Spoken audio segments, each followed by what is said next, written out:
kan belum ada yang mencapai 50%. Iya. Rata-rata masih di bawah 40%. Iya.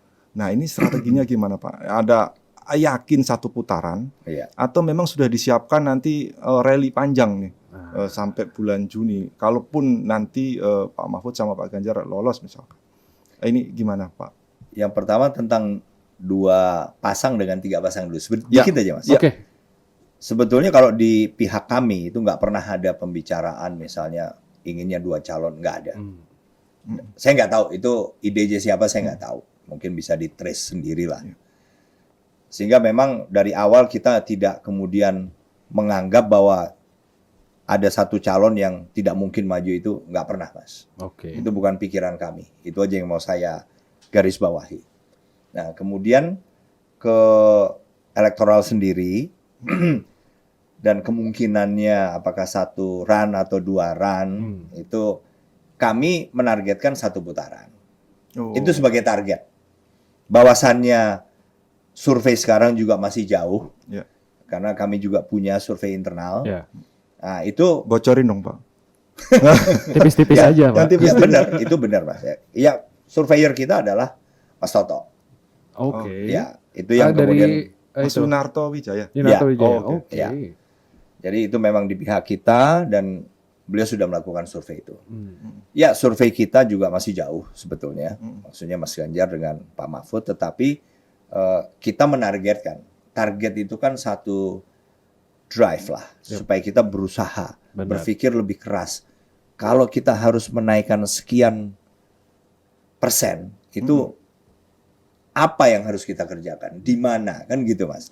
Nah, itu yang membuat kita juga lebih teliti menurut saya. Walaupun kita juga akan siap seandainya ada run off. Ternyata nggak bisa 1 putaran saja. Targetnya memang harus tinggi, Sis. Iya. Ya, kita target 54%, Mas. 54%, 1 putaran. Sebagai sebuah target ya. Oke. Kalau namanya target ya, tapi kalau kita lihat di angka, misalkan di Jawa. Di Jawa. Di Jawa. Jawa itu kan kata pengamat itu katanya kunci. Jawa adalah kunci. Pemilu Indonesia itu cuma di Jawa doang ya, Sis? Iya, karena memang pemilihnya lumayan banyak ya, Pak ya. Betul. 115 juta gitu. Atau menguasai sekitar 56%. 56% total pemilih gitu. Betul. Artinya kan Pak Andika ini kan kalau pas dulu masih aktif di militer, detail banget tuh. Kalau pas lagi mimpin rapat di Panglima TNI, pas waktu di Kasat, detail per poin. Nah, untuk pemetaan strategi pemenangan Pak Ganjar dan Pak Mahfud ini dari tim pemenangan bagaimana, Pak? Turun ke lapangan atau bagaimana gitu? Karena kan di Jawa sendiri misalkan itu kan masih ada beberapa PR untuk elektabilitasnya sendiri. Gimana Pak Andika? Oh ya, secara umum saja ya memang kita melihat kelemahan berdasarkan peta elektoral ini. Ada kelemahan-kelemahan Mas Ganjar dengan Pak Mahfud. Secara umum aja, saya nggak mau mikro, karena mikro itu kan bagian dari strategi data kami lah. Secara umum itu ada di Jawa Barat dan Banten.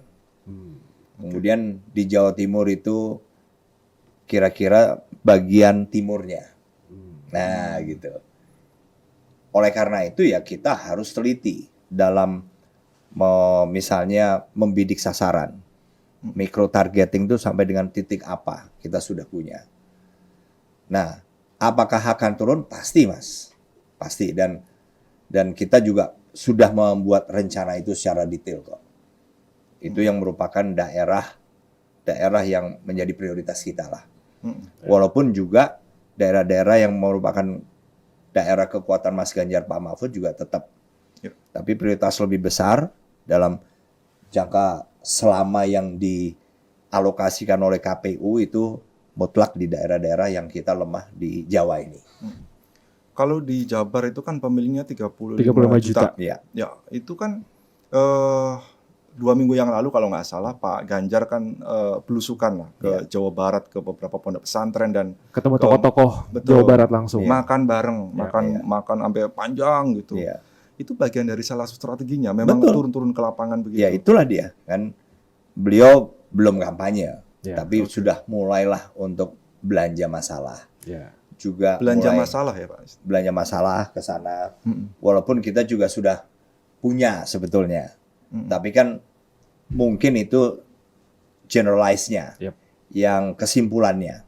Misalnya tiap daerah kita sudah bisa mendapatkan misalnya topik-topik of concern itu apa saja. Tapi kan di tingkat per kepala keluarga atau per orang itu mungkin saja berbeda-beda. Nah inilah maksudnya Mas Ganjar turun ke sana untuk mulai menanyakan apa situasinya, apa yang mereka inginkan, dan termasuk apa yang bisa Mas Ganjar lakukan apabila terpilih nanti. Tapi untuk di